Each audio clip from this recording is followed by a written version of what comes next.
Doctor साहब कहाँ रह गए थे आप? कब से इंतजार कर रहा हूँ। ये कोई वक्त है डिस्पेंसरी में आने का? अल्लाह समझे आप डॉक्टर। जानवर तो नहीं लिया, बीमार हो गया। जल्दी से आओ, मेरी गाय को चेक करो, दूध नहीं दे रही 2 दिन से।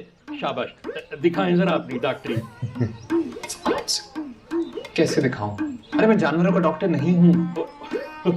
दिमाग के अलावा इंसान और जानवरों का सारा सिस्टम एक जैसा होता है।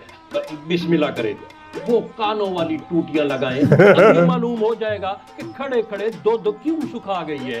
अरे भाई इसे कहीं और लेकर जाओ, ये इंसानों की डिस्पेंसरी है, मैं जानवरों का इलाज नहीं कर सकता। इलाज नहीं कर सकते तो डॉक्टर किस चीज के हुए? आपसे अच्छा तो हमारा डॉक्टर अफजल खान है, वो बंदों के साथ साथ जानवरों का इलाज भी कर सकता है। अल्लाह ने बड़ी शफा रखी है डॉक्टर अफजल के हाथ में। तक यही खड़ा है, तुझे बताया अभी था नौफल साहब डंगा डॉक्टर नहीं है। सर आप जाए, मैं समझाता हूँ। सर जाए। क्यों खड़ा है यहाँ पे तू? है चल तू निकालने का रास्ता पकड़। तू वहाँ है डंगा डॉक्टर, ये असली डॉक्टर है बंदों के। चल जा, निकल शाबाश। जाके मुंह देखो, आधे घंटे के बाद बकरियों के साथ भेज दी। ओहो, इसकी प्लानिंग है ये, ताकि तंग करके भगा दे इसको। अल्लाह जाने इनको अकल कब आएगी। सर आपको डंगा डॉक्टर समझ बैठे, अपनी गाय लेके यहाँ डिस्पेंसरी में आ गया। सर मैंने बात की है सर, आइंदा नहीं आएगा। अगर आएगा तो उसकी टांगे तोड़ दूंगा सर। बस उसकी बात का बुरा ना मानना सर। नहीं, मैंने इतना भी बुरा नहीं बनाया था। मुझसे ज्यादा गुस्से में तुम लग रहे हो। गुस्सा क्यों ना करो सर जी, खुदा गवाह है आप इन लोगों के काबिल नहीं है सर, वरना आपकी काबिलियत इन लोगों के काबिल। सर वो तो खुदा का शुक्र है आपके माँ बाप ने सीन पार्ट नहीं देखा सर। उनका तो कलेजा फट जाना था सर कि बच्चे को लाखों रुपए की तालीम दिलवा कर डॉक्टर बनवाया, और ये केसर कला के लोग उसे डंगा डॉक्टर समझ रहे हैं सर। मेरे माँ बाप का मेरी तालीम पे 1 रुपया खर्च नहीं हुआ, सारा स्कॉलरशिप कवर किया। अच्छा, आप सरकार के पैसों पर मुफ्त पढ़े, इसीलिए सरकार जब तक कर्जा वापस देने के लिए ना सर आपको इस दोज़ख में भेजा है। घर से फोन। अस्सलाम वालेकुम सरकारी डिस्पेंसरी केसर कला। क्यों बताऊं? वो जमाने गए जब बुलाने जाता था मैं। ये सरकारी डिस्पेंसरी है, कोई टेलीग्राफ का दफ्तर नहीं है। जितनी अयाशी करनी थी कर ली, आइंदा घंटी ना करना। ये जनाब डॉक्टर नौफल साहब का हुक्म है। कौन था? सर वो एक गांव वालों के रिश्तेदार हैं कराची में, वो घंटी करते हैं सर। मैं चाहता हूँ इनके चाचो मामों को बुलाने। पूरे गांव में सर एक ही टेलीफोन है, इधर सारी घंटी आती है। अच्छा सर लेकिन आइंदा नहीं होगा सर, अब से बुलाना बंद। नहीं, अगर एक ही फोन है तो बुला दिया करो, कोई हर्ज नहीं है। ठीक है सर, जैसे आपका होगा। बल्कि एक काम करो, मुझे भी इसका नंबर लिखवाओ, मेरे भी घर से कॉल आ देना रही इस है। नंबर। अस्सलाम वालेकुम सरकारी डिस्पेंसरी केसर कला। अच्छा, आधे घंटे में करना घंटी, बुलाता हूँ। अफजल खान, इसका डायल कहाँ है? सर डायल नहीं है सर, आता है जाता नहीं है। घंटी आती है। अगर आपको अपने घर फोन करना है ना तो सर दरख्त पे ही चढ़ना होगा। अबे यार, यहाँ मीनू मिल जाएगी। सर रुकिए, मैं आ रही हूँ, रुक जाए। इसको बोला तुम्हारी वजह से तो मैं फंसा हूँ यार। ये पौधे कहाँ से आ रही हैं? कॉलेज से सर।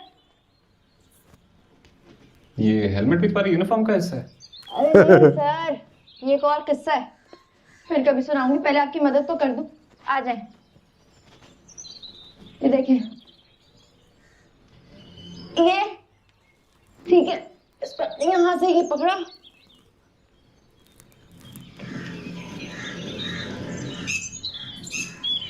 आ जाए सर, आ जाए। नहीं, मेरा वजन ज्यादा है, तुम संभाल नहीं पाओगी। अरे डरे नहीं, हिम्मत करें, उस दिन भी तो आ गए थे, आ जाए। उस दिन तुम्हारा भतीजा और वो दूसरा आदमी साथ थे, इसलिए जैसे तैसे करके चढ़ गया था। नहीं, इट्स फाइन, मैं फिर किसी और दिन कॉल कर लूंगा। सियाने कहते हैं आज का काम कल पे नहीं छोड़ना चाहिए, अल्लाह पे भरोसा करें। आ जाए। अल्लाह पे भरोसा है, तुम पे नहीं है। नहीं संभाल सकोगी। अरे सर, जो लड़की 30 किलो की साइकिल, 50 किलो का हेलमेट, 200 किलो की गाय और 10,000 किलो की बातें संभाल सकती है, वो आपको भी संभाल लेगी। आ जाए, वाह। हल्का ना ले मीनू सही को। बात। आए। अरे नहीं भाई, कोई हड्डी वड्डी टूट गई फिर? सर मैं बचपन से धक्के खा खा के बड़ी हुई हूँ, और धक्के खाने वालों की हड्डियां बड़ी मजबूत होती हैं। मैं तुम्हारी हड्डियों की नहीं, अपनी हड्डियों की बात कर रहा हूँ। अगर आपका कुछ टूटा तो मैं जिम्मेदार। और बताएं। आए।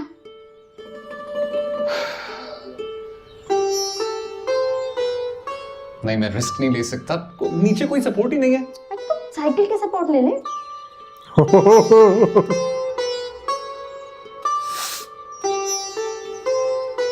इसको नहीं पता, नहीं मेडिकल पढ़ती है, शायद बुक्स देख सर लेगा। मेरा दिमाग बहुत जुगाड़ू है, कोई ना कोई हल निकाल ही लेती हूँ। अरे इसे तने से ना लगाएं, घोड़ी लगाएं, घोड़ी। ये घोड़ी कहाँ से आ गई? अरे सर, स्टैंड। हमारे स्टैंड को घोड़ी बोलते हैं, जैसे बंदूक का घोड़ा होता है, साइकिल की घोड़ी होती है। यहाँ नीचे कौन सा मार्बल का फर्श लगा हुआ है जो साइकिल टिक जाएगी? ऊंची नीची जमीन है, नहीं हो रहा मुझसे। अरे भाई टिकाना कौन सा मुश्किल है सर, ये पकड़ो। ये Medical पकड़ा books। दोस्त है? ये ले, टिक गया। आप तो ऐसे नजाकत से टिका रहे थे जैसे जमीन शीशे की बनी हो। चले आप बिस्मिल्लाह करें, आपको मेरी मदद की भी जरूरत नहीं पड़ेगी। अब करना ये है कि एक पैर रखना है सीट पर और दूसरा बिस्तरे बंद पर। अब कौन से बंद पर? ए सर, बिस्तरे बंद। पुराने जमाने में सीट। जब लोग सफर किया करते थे तो अपना बिस्तर यहाँ बांध दिया करते थे, बस अच्छा। तभी से इसका नाम पड़ गया बिस्तरे बंद। इसको कौन से बोल मेडिकल कॉलेज से पढ़े हैं आप? आपको तो साइकिल की अलिफ बे भी नहीं पता। मेडिकल कॉलेज में ना डॉक्टर बनना सिखाते हैं, मैकेनिक बनना नहीं सिखाते। अच्छा गुस्सा ना करें, ऊपर जाएं और अपने घर वालों को कॉल करें। मुझे भी घर जाना है, घर में 100 काम निकाल के रखे होंगे अम्मा ने। आ जाए, ऊपर चढ़े।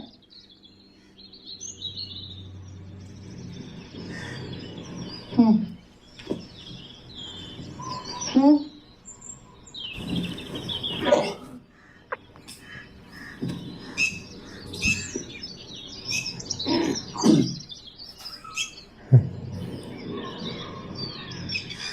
आप ना गिर जाइए ओए। अच्छा सर, अब मुझे इजाजत दें, मुझे घर जाना है। उतारेगा कौन? मैं नीचे कैसे उतरूंगा? दिमाग लगाएं सर थोड़ा सा, उतर जाएंगे। अब मैं रोज रोज आपकी ड्यूटी देने तो नहीं आ सकती ना, आपको सीखना पड़ेगा। 2-4 दिन चढ़ा के भाग गई। इंशाअल्लाह आप आंखें बंद करके बंदर की तरह दरख्त पर चढ़ेंगे। अरे बात तो सुनो।